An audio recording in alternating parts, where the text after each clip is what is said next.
ढोल गवार शूद्र पशु नारी सकल ताड़ना के अधिकारी।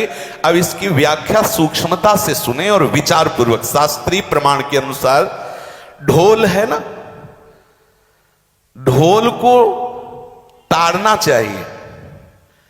ताड़ना मतलब उसको ठपाक चाहिए, और बेताल नहीं। शास्त्र सिद्धांत के अनुसार, संगीत शास्त्र के अनुसार तभी वो राग प्रकट कर पाएगा, तभी वो बजेगा। ढोल को हाथ जोड़ के बोलो कि साहब आप बज जाएं, नहीं बजे, उसको ताड़ना चाहिए। अब ताड़ना शब्द चारों में एक जैसा नहीं लगेगा, शब्द एक ही है ताड़ना, लेकिन ताड़ना के अर्थ अलग अलग हैं। जैसे कनक है, एक ही शब्द है कनक, लेकिन कनक कनक ते 100 गुनी मादकता अधिकाय, वा खाए बोराए जग या पाए बोराए। बोले कनक ही शब्द है। जैसे ताड़ना शब्द का हम प्रयोग केवल वही समझे कि ताड़ना देना ही नहीं, उसका अर्थ अलग अलग है। जैसे कनक शब्द है, कनक को सोना भी कहते हैं और कनक को धतूरा भी कहते हैं। कनक को धतूरा भी कहते हैं। एक कनक है जिसके खाने से बावरा हो जाएगा, और एक कनक है जिसके पाने से बावरा हो जाएगा। कनक शब्द एक ही है, लेकिन दोनों का अर्थ अलग अलग हो गया। ऐसे ही ढोल में ताड़न का तात्पर्य है उसको पीटना, लेकिन वो शास्त्रीय संगीत के आधार पर उसको ताल देना। ताल देने से ही वो राग प्रकट करता है, आनंद की उमगन करता है, ना कि प्रार्थना करने से। समझ रहे? अच्छा, गंवार, गंवार कहते हैं विवेकहीन पुरुष को। विवेकहीन पुरुष को कोई कार्य दे दो और उस पर दृष्टि न रखो तो कार्य नष्ट हो जाएगा। वहां ताड़ने का तात्पर्य उसको पीटना नहीं है, उस अविवेकी गंवार पर दृष्टि रखो।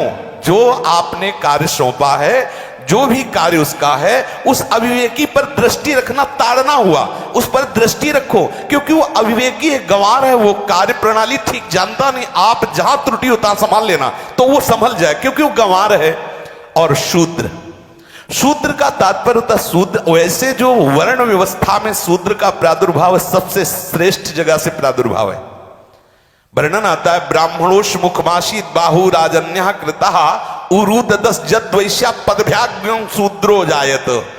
भगवान के श्री चरणों की ही वंदना होती है प्राय। आपने देखा सबके श्री चरणों की, और शूद्रों का प्रादुर्भाव श्री चरणों से हुआ है। कोई ऐसा न समझे कि शूद्र का मतलब निकृष्ट होता है। यहां शूद्र का तात्पर्य, जब से किसी से कहते हैं कि शूद्रवत आचरण करता है, मतलब शास्त्र विरुद्ध, सदाचार के विरुद्ध आचरण करना, शूद्रवत आचरण की तरफ संबोधन किया जाता है। यहां कहा गया कि शास्त्र की सम्मति, शास्त्र के शासन के अनुसार आचरण हो, सदाचार परायण हो। शास्त्र जिसके लिए जो विधान करता है, शास्त्र शासन स्वीकार करना, यहां शूद्र के ताड़न की बात कही गई। यहां शूद्र ताड़न का तात्पर्य डंडे से प्रहार करना नहीं, समझना।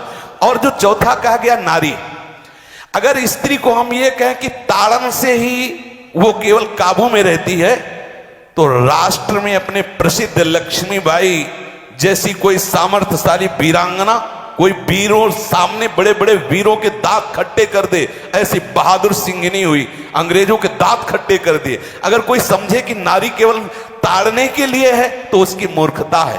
पुरुष और नारी का समान प्रादुर्भाव हुआ है। भगवान ब्रह्मा के श्री अंग से दाहिनी तरफ से महाराज मनु और बाईं तरफ से उनकी पत्नी उनका प्रादुर्भाव हुआ शतरूपा। शतरूपा, अब आप बोलो एक ही शक्ति के दो भाग हो गए, एक पुरुष रूप धारण कर लिया, एक नारी रूप धारण कर लिया। अब यहां विचार जो है कि उस नारी के ऊपर ताड़न शब्द का क्या प्रयोग है। जैसे आप मार्ग में चले जा रहे हैं और आपने दृष्टि चूक कर दी और नारी आपकी स्त्री पीछे चल रही, तो कोई हमला कर सकता है, क्योंकि वो रत्न है। 14 रत्नों में एक रत्न स्त्री रत्न भी है। स्त्री को रत्न कहा गया है। भगवान श्री राम जब वनवास में जा रहे हैं तो सिया जी को आगे नाव में जब चढ़ाना होता तो पहले सिया जी को चढ़ा, सीए चढ़ाई चढ़े रघुराई, पहले आगे। दृष्टि रखो, दृष्टि चूक गई तो रत्न है। यहां दृष्टि रखना, शासन मतलब उसको पिटाई करना नहीं कि जैसे ढोल को पीटा जाता है ऐसे स्त्री को पीटा जाए, शूद्र को पीटा जाए, तो गंवार को, ये व्याख्या नहीं है, ये मूर्खता है, इसे व्याख्या नहीं कहते। जैसे कनक शब्द के कई अर्थ होते हैं, ऐसे ही ताड़न शब्द का यहाँ अलग अलग प्रयोग है। स्त्री के ऊपर दृष्टि रखो। किस भाव की दृष्टि रखे? क्योंकि वो हमारे यहाँ रत्न की तरह है। कहीं कोई ऐसा ना हो कि कुदृष्टि वाला कोई उस पर हमला कर दे। पाणी ग्रहण संस्कार में रक्षा का भी सूत्र बताया जाता है कि आपको अभी ये समर्पित है, आप इसकी रक्षा करें। हमारे शास्त्रीय सिद्धांत में देखो कभी भी स्त्री को अकेला छोड़ने का सिद्धांत नहीं पाया गया।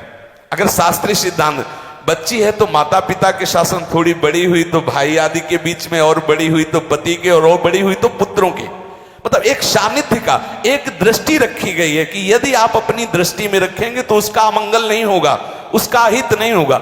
ये जो जैसे मानो कोई सी स्त्री को अकेला कोई पा गया और कुमार्गामी वृत्ति वाला हुआ, तो आज जो घटनाएं सुनने को मिलती हैं, अगर हमारी दृष्टि हो उस पर तो ऐसा नहीं हो सकता। और दूसरी बात यह है कि स्त्री को बुद्धि स्वरूपा भी माना गया। भगवान से भीष्म जी कहते हैं, मैंने अपनी कुंवारी कन्या बुद्धि को, हमारी कुंवारी कन्या है बुद्धि, सदैव सुरक्षित रखा है, आज आपके चरणों में समर्पित करते हैं। तो शास्त्र शासन के द्वारा बुद्धि को सदैव अपने अधीन रखो, कहीं बुद्धि कुमार्गामी ना हो जाए। यहां स्त्री के ताड़न का केवल एक सूत्र है कि आप उस पर दृष्टि बनाए रखें, कहीं स्त्री रत्न कहीं अपवित्र ना हो जाए, कहीं दूसरे का किसी तरह से कुमार्गामी लोगों का ऐसा कोई बर्ताव ना हो जाए, इसलिए सावधान। वहां उसको पीटने का शब्द नहीं है कि ढोल गवार शूद्र परशुनारी सकल ताड़ना के अधिकारी। ताड़ना का तात्पर्य वहां पीटना नहीं तो विद्वता में देखो तो एक से एक, साधुता में देखो तो एक से एक, वीरांगना देखो एक से एक, ऐसा नहीं कह सकते, क्योंकि जो सामर्थ्य पुरुष में वही सामर्थ्य भगवान ने स्त्री में भी दी, क्योंकि भगवान के ही दो रूप हैं, एक स्त्री और एक पुरुष, समझ रहे ना। तो इसमें एक ताड़न शब्द का कई अर्थ होता है। भगवान की साक्षात शक्ति स्त्री है। अगर कोई इस भाव से देखे कि स्त्री तो केवल ताड़ना, मतलब केवल गाली दे के बात करना, ऐसा नहीं। जिस घर में स्त्री का अपमान होता है उस घर का नाश हो जाता है, निश्चित हो जाता है। आप देखिए रावण का सत्यानाश हो गया जगदम्बा सीता के प्रति, दुर्योधन का सत्यानाश हो गया द्रौपदी के प्रति। जहां स्त्री का अपमान हो जाए, अगर कोई ये समझे कि स्त्री केवल मतलब जैसा हम चाहें वैसा व्यवहार करे, तो अगर नाश ना हो जाए तो हमें बता देना, क्योंकि भगवान की वो शक्ति है। अगर उसे तुम सोचो कि हम ताड़न करें, जैसे ढोल को ताड़न करें ऐसे ताड़न करें, तो तुम्हारा नाश हो जाएगा। बिल्कुल सच्ची बात समझ लीजिए। केवल वहां दृष्टि रखने की बात कही गई है, आपका अधिकार है, आप उसकी सुरक्षा व्यवस्था में रहें। और एक वृत्ति होती है, अगर शासन ना हो तो हमारी बुद्धि भ्रष्ट हो जाए, हमारी बुद्धि भ्रष्ट हो जाए, आपकी बुद्धि भ्रष्ट हो जाए। भगवान का भय, शास्त्र का भय, लोक मर्यादा का भय, ये हमको सुरक्षित रखता है। इसलिए दृष्टि रखने की आवश्यकता है कि वो पवित्र रहे, वो सुरक्षित रहे, ना कि उसको पीटने के लिए यहां संबोधन किया गया गोस्वामी तुलसीदास जी ने। इसलिए सावधानी पूर्वक अपनी वृत्ति को पावन रखते हुए महापुरुषों के वचनों को समझने की चेष्टा की जाए। गोस्वामी जी ने जो यहाँ कहा, ढोल गवार शूद्र परशुनारी सकल ताड़ना के अधिकारी, तो ताड़ना का अलग अर्थ है, अलग अलग। जैसे ढोल में ताड़ना, तो वैसे ही सब जगह नहीं ताड़ना लगेगी। आप देखो पशु जो है, चालक जो घुड़सवार होता है उसको ताड़ना एड़ी से देता है, अपने चालक जो होता है घुड़सवार एड़ी से। किसान जो होता है वो बैल को बोलता है दाहिने, जैसे हल जोतने होता है बाएं, वो भाषा समझता है, बाएं मुड़ जाए, और नहीं मुड़ता तो पीछे अरई है एक छड़ी, उससे वो इशारा देता है, वो समझ जाता है। पशु को अपने इशारे से चला लेते। अब उससे कहे, खड़ा होके हाथ जोड़ के कहे कि भैया बैल देवता अब थोड़ा दाहिने मुड़ जाओ, तो नहीं मुड़ेगा। जब लगाम पकड़ी और थोड़ा ताड़न किया और बोले दाएं, तो फौरन दाहिने मुड़ गया। आप देखो जो ये बैलगाड़ी चलाते हैं, घोड़ा गाड़ी चलाते हैं, ऊंट चलाते हैं, तो पशु शासन के द्वारा उसको इशारे से किधर चलना है उसको इशारा बता दो। अलग अलग जगह इस ताड़न शब्द का अर्थ प्रयोग किया गया है।